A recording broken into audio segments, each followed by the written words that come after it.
여러분 안녕하세요. 이번 주차에는 배당 정책에 관한 내용 위주로 3번에 걸쳐서 강의를 진행하도록 하겠습니다. 먼저 우리가 강의에 앞서서 우리가 지난번 기업이 자본 조달하는 데 있어서 장기로 조달하는 방법에 대해서 아마 여러분들은 배웠을 것입니다. 자, 기업이 장기로 조달하는 방법 중에서 채권과 주식을 발행함을 알 수 있었죠. 자, 채권은 기업의 입장에서 볼 때는 타인 자본이고 주식은 자기 자본이 되겠죠. 그래서 기업의 입장에서 보면 채권을 발행한 경우에는 채권 보유자, 즉 채권 투자자한테 이자율을 의한 이자를 지급을 해야 되고 또 기업 경영을 하면서 이익이 났을 경우에는 주식을 보유하고 있는 그러한 투자자에게 배당금을 지급해야 한다는 것을 아마 여러분들 배웠을 것입니다.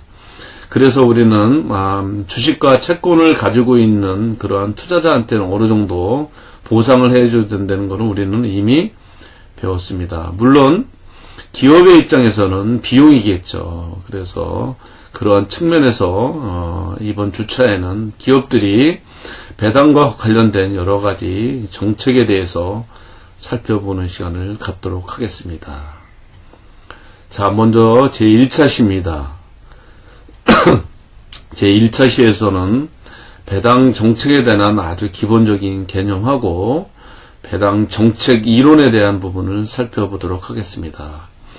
배당 정책 이론은 크게 배당과 기업의 가치와 관련되어 있다는 그러한 이론이 하나가 있고, 또 하나는 배당은 기업 가치와 아무런 관련이 없다는 그러한 내용들입니다. 자, 이번 주차에는 배당에 대한 기본적인 개념과 배당이 기업 가치와 관련되어 있다는 그러한 이론을 위주로 말씀을 드리도록 하겠습니다. 참고로 배당과 기업 가치가 아무런 관련이 없다는 그러한 이론은 2차 시에서 학습하는 시간을 갖도록 하겠습니다.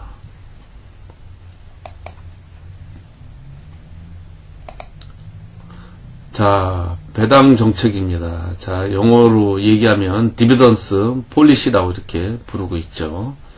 자, 배당에 대한 기본적인 그러한 개념을 살펴보도록 하겠습니다. 자, 배당은 기업들이 영업활동을 한 결과 순이익이 발생되면 그 순이익을 출자자에게 비례해서 배분하는 것이라 이렇게 말할 수 있습니다. 자, 이러한 배당을 기업들이 지급하는 정책을 우리는 배당 정책이라고 이렇게 부르고 있습니다. 배당 정책은 기업들이 순이익을 배당금과 또는 재투자를 위한 유보이익으로 배분하는 디시전 메이킹 프로세스, 즉 배당금 및 유보이익을 배분하기 위한 의사결정이라고 이렇게 말할 수 있습니다. 자, 그런데 이러한 배당에 따른 태도에 있어서 투자자들은 다르게 볼 수가 있습니다.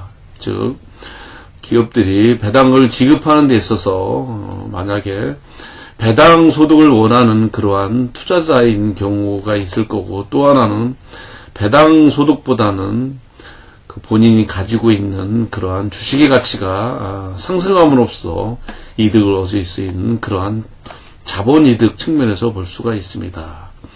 자, 기업의 입장에서 볼 때 배당을 지급하면 그만큼 내부 유보액이 줄어들겠죠. 반대로 배당을 지급하지 않고 내부 유보가 되면 그러한 내부 유보금을 재투자해서 기업이 이익이 훨씬 더 발생을 하면 결국은 기업의 가치가 증가돼서 투자자 입장에서 볼 때는 이러한 자본이득을 늘릴 수 있는 그러한 기회가 될 수 있으리라 판단이 됩니다. 자, 그러면 먼저 배당과 관련된 여러 가지 다양한 지표에 대해서 한번 살펴보도록 하겠습니다. 자, 주당 배당금입니다. 자, DPS라고 이렇게 이야기를 하고 있습니다. Dividends per Share 이렇게 약자로 되어 있습니다. 보통주의 배당금을 발행 주식 수로 나누어서 계산을 하고 있습니다. 자, 두 번째는 배당 성향입니다. 자, 주당 배당금을 주당 이익으로 나눠서 100으로 환산하면 되겠습니다. 즉 배당금을 순이익으로 나눠서 곱하기 100인데, 즉 기업들이 순이익에서 배당금으로 몇 프로 지급되는지 그런 부분을 의미를 한다고 볼 수가 있습니다. 자, 다음은 배당 수익률입니다. 주당 배당금을 주가로 나눠서 100분율로 환산을 해서 산출을 하고 있습니다. 자, 다음은 배당률입니다. 주당 배당금을 보통주 액면가로 나눠서 100분율로 환산을 하고 있습니다. 자, 이러한 주당 배당금과 배당 성향, 배당 수익률, 이 배당률은 기업이 배당을 하는 데 있어서 나타낼 수 있는 여러 가지 인덱스라 이렇게 여러분들은 이해하면 되겠습니다.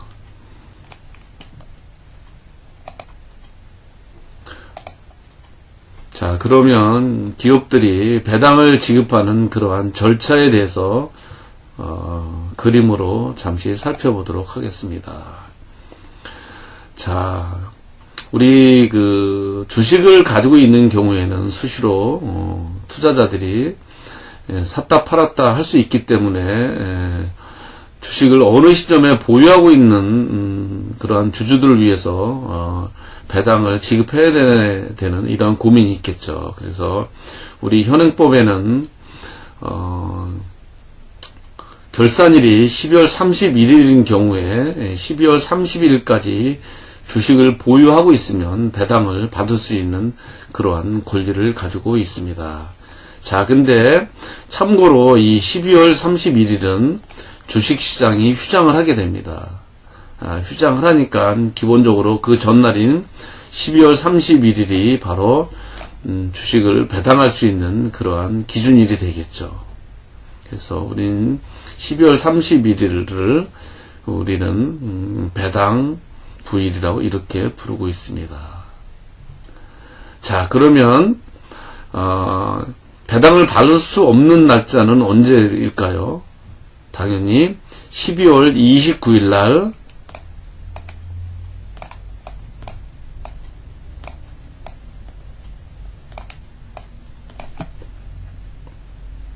12월 29일 날, 이 날은 배당날일이라고 우리는 칭하고 있습니다. 왜 그러냐면, 우리가 12월 31일까지 주식을 보유하고 있으려면 12월 28일까지 주식을 사면 되겠죠. 그러나 12월 29일 날 만약에 주식을 사게 되면, 주식은 T+2일 결제, 익년 1월 2일이나 1월 3일 날 결제가 되기 때문에 12월 29일은 배당 날일이 되겠습니다. 자, 어찌됐든 상법상 배당 기준일은 12월 31일이긴 하지만 현실적으로 12월 30일까지 주식을 보유를 하고 있으면 됩니다. 자, 그러면 기업들이 기업에 대한 재무제표를 작성을 하고 회계법인으로부터 감사를 받고 주주총회에서 주주회에서 배당이 결정되게 되면 결국은 배당을 주주들한테 하게 된다는 그러한 공식이 되겠죠. 대체로 2월 하순 정도에 주주총회에서 배당을 결정을 해서 배당을 공시하게 됩니다. 그리고 약 한 달이나 두 달 뒤에 각각의 주식을 보유하고 있는 주주들한테 배당을 지급한다는 그러한 통지를 하게 됩니다. 일반적으로 우리나라에서 배당이 지급되는 그러한 절차에 대해서 잠시 살펴보았습니다.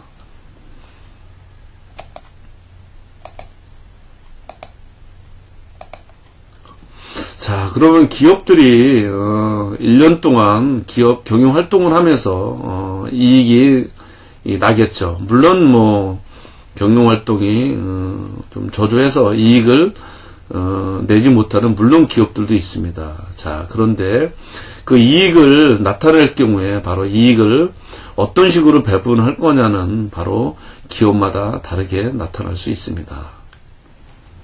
자, 먼저 A기업을 한번 볼까요? A기업인 경우에는 상대적으로 이 배당을, 이 파란 선이죠. 이렇게 배당을 많이 지급을 하고 상대적으로 내부 유보, 사내 유보는 이렇게 상대적으로 적게 하는 부분을 알 수가 있겠죠.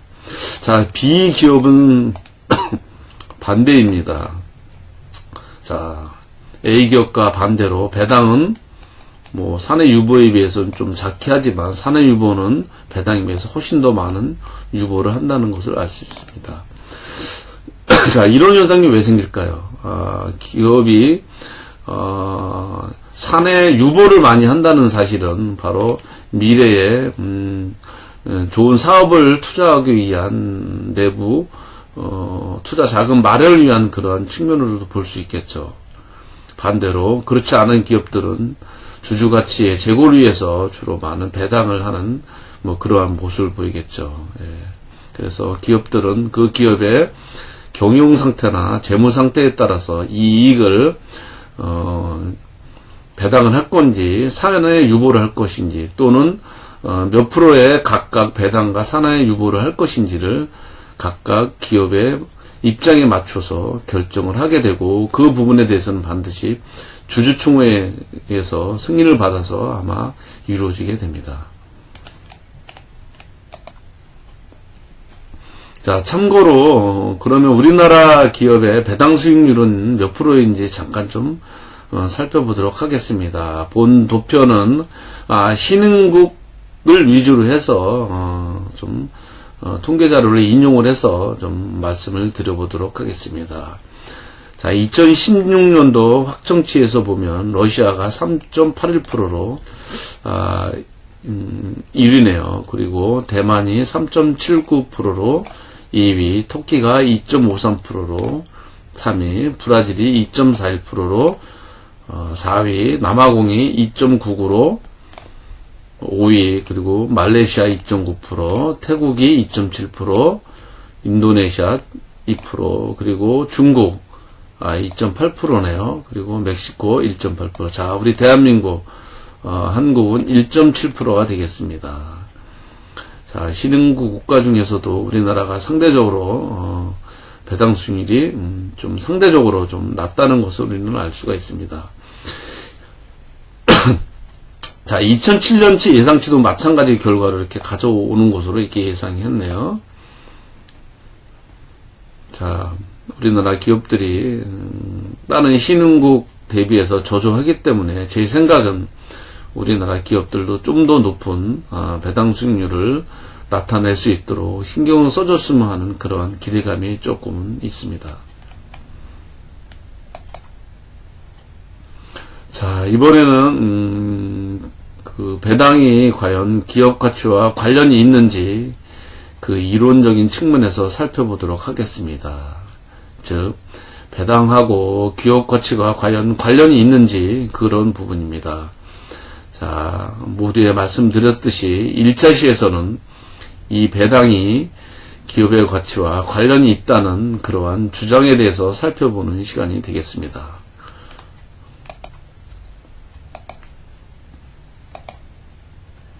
자, 먼저 배당이 기업 가치와 관련이 있다는 주장을 한 그런 학자는 그라함과 도드라는 학자입니다. 자, 이 두 분은 기업의 가치, 그 기업의 그러한 가치, 주가 이런 부분들은 즉 기업의 배당과 관련이 있다는 그런 의견을 내고 있습니다. 자, 공식을 만들어냈어요. V는 M 곱하기 D 플러스 3분의 1, 2 가로 닫고 이렇게 얘기했습니다. 자, 두 분은 M은 이익 승수라고 이렇게 칭했고 D는 주당 배당금, 즉 DPS를 의미를 한다고 정의를 했습니다. 그리고 E는 EPS, 주당 순이익이죠. 이런 부분을 의미를 하고 있습니다. 자, 당연히 이 기업의 가치는 이 배당이 늘어나면 늘어날수록 당연히 기업 가치가 늘어나겠죠. 그죠? 그리고 이러한 배당은 당연히 기업의 이익과 관련되어 있고, 따라서 기업이 이익이 늘어나면 배당도 늘어나고 이 배당이 늘어나면 기업 가치가 증가한다는 그러한 공식이 되겠죠. 자, 이 공식에 의하면 배당이 주가에 미치는 그 영향이 즉 주당 이익의 이 3배가 이렇게 되잖아요. 그죠? 공식에 의하면. 따라서 그 동일한 순이익을 실현한 기업이라도 당연히 이 배당 성향이 높을수록 즉 이 배당 성향이 높을수록 그러한 주가는 오른다는 그러한 것을 알 수가 있습니다. 자, 그러나 이러한 모형도 문제점을 가지고 있습니다. 자, 그라함과 도드는 기업들이 배당을 늘리면 늘수록 즉 증가시키면 시킬수록 기업의 가치가 증가한다고 주장을 하고 있습니다. 그러나 우리가 좀 전에 살펴봤던 그 공식에서 과연 EM 승수죠. EM이 주당 순이익의 몇 배로 주가로 나타나는가 하는 그런 부분에 대해서 왜 그렇게 됐는지 그러한 결정하는 그러한 요인과 이유에 대해서는 설명이 부족했기 때문에 다소 설득력이 약간 떨어진다는 그러한 비판을 가지고 있습니다.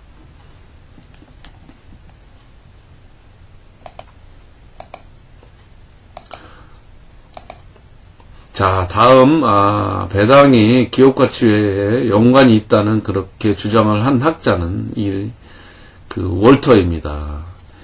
이 월터는 재투자 수익률하고 자기 자본 비용을 감안해서 기업의 가치를 나타냈습니다. 자, 기업의 가치인 그 P죠. 이 공식은 D 플러스 R 나누기 K 가로 열고 E-D 가로 닫고 있습니다. 참고로 여기 R은 재투자 수익률이고 K는 자기 자본 비용이 되겠습니다. 자, 이 공식을 보통주의 자본 비용으로 이렇게 나눠서 이렇게 계산을 하게 됩니다. 그리고 이 공식은 다시 풀었으면 K2분의 1 곱하기 D 그리고 K2 제곱분의 R 그리고 가로 열고 E-D 가로 닫고 이렇게 되어 있습니다. 자, 여기서 첫 번째 항은 기업들이 영구히 지급되는 배당의 현재 가치를 나타내게 됩니다. 또한 두 번째 항은 유보이익을 재투자해서 얻게 되는 그 현금의 흐름의 현재 가치를 의미를 하고 있습니다. 즉 배당하고 유보이익 중에서 어느 것이 기업의 가치에 영향을 미치는가 하는 것은 결국은 배당하고 유보이익의 그러한 각각의 개수를 비교해서 살펴보면 좀 이해할 수 있으리라 생각이 됩니다. 자, 먼저 그 사양주입니다. 이 모형인 경우에 양변에 K 2제곱을 곱하면 결국은 K2는 R보다 크게 되죠.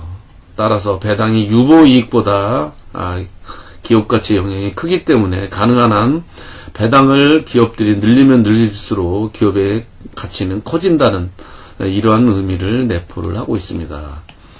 자, 같은 방법으로 두 번째 중간주에 대한 설명을 드리도록 하겠습니다. 중간주도 마찬가지로 그 양변에 K2제곱을 곱해서 하게 되면 결국은 재투자 수익률과 자기 자본 비용을 갖게 되는 그러한 모습을 나타내고 있습니다. 자, 이 기업인 경우에는 그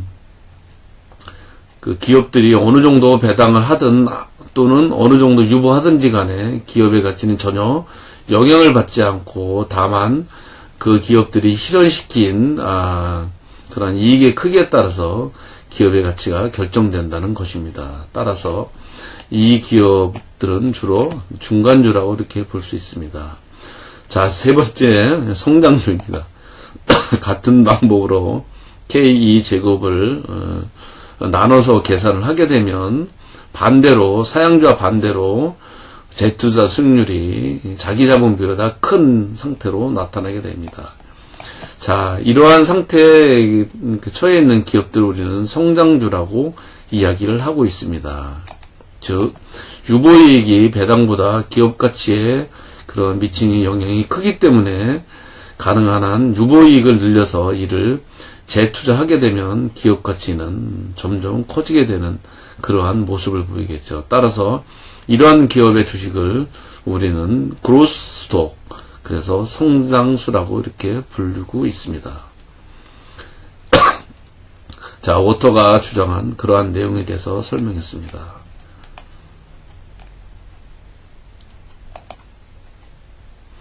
자, 이 월터의 모형도 기업가치와 배당에 대해서 연관성을 설명하고 있지만 그래도 약간의 문제점을 가지고 있습니다. 즉, 이 워터는 배당을 증가하면 증가할수록 기업가치를 증가한다고 이렇게 논리를 폈는데 이 공식과 이 보통주, 사양주, 성장주를 설명하면서 그 기업이 가지고 있는 그러한 자금 조달 측면에서 좀 등한시했던 부분이 조금 있습니다.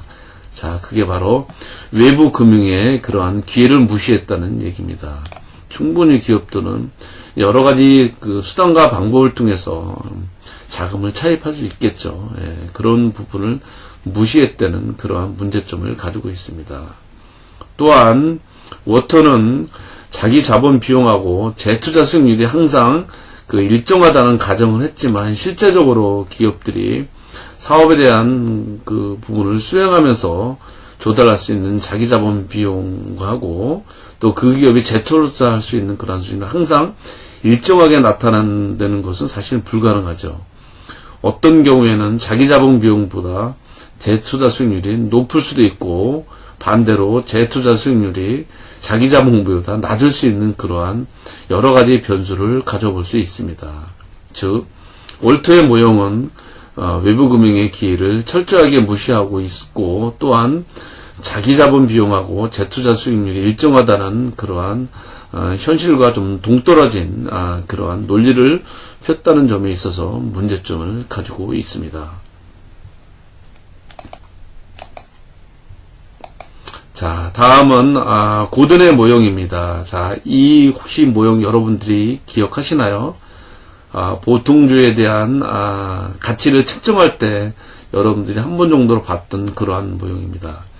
자, 보통주의 가치인 그 V제를 측정할 때 배당을 보통주가 요구하는 수익률과 성장률을 가지고 그러한 기업의 가치를 측정을 했죠. 마찬가지로 이 공식도 당연히 기업이 이 배당금을 늘리면 늘릴수록 당연히 이러한 기업 가치가 커진다는 것을 나타날 수 있죠. 당연히 이 그 배당금은 분자에 위치되어 있기 때문에 이 분자가 이 분모보다 크면 당연히 이 그 기업의 가치는 크게 나타납니다. 반대로 물론 기업에 대한 비용이 배당금보다 훨씬 더 나가면 기업 가치는 뭐 상당히 반대로 이렇게 줄어들 수 있겠죠. 그러나 이 모형에 의하면 기업이 배당을 많이 주면 줄수록 또 배당이 늘어나면 늘어날수록 그 기업의 가치가 이렇게 늘어난다는 모습을 살펴보았습니다. 자, 그래서 물론 이 배당이 과연 기업의 가치에 영향을 미친다는 그러한 지지하는 모든 기업이 다 적용되는 것은 아니겠죠. 그래서 그 기업에 해당되는 기업도 있을 거고 해당되지 않는 그런 기업이 있을 수도 있습니다. 그래서 이런 부분에 대해서는 정확하게 옳고 그르다는 부분을 판단하기 좀 어렵습니다. 따라서 먼저 이번 차시에서 배당이 기업 가치와 관련되어 있다는 그러한 논리에 대해서 먼저 한번 살펴본 것입니다. 그리고 우리 2차 시에서는 이와 반대되는 논리를 이제 살펴볼 수 있는 시간을 가질 것입니다. 자, 여러분들 먼저 1차 시에서 배당에 관한 아주 기본적인 개념과 배당이 기업 가치에 영향을 미친다는 그러한 이론에 대해서 좀 살펴봤습니다. 자, 여러분들이 배당 정책에 대해서 이해하는 시간이 됐으리라 이렇게 생각이 됩니다. 자, 다소 부족한 내용은 교재나 또는 강의안을 위주로 다시 한번 학습을 하게 되면 충분히 이해하리라 생각이 됩니다. 자, 여러분들 수고하셨습니다. 2차 시에서 또 만나도록 하겠습니다.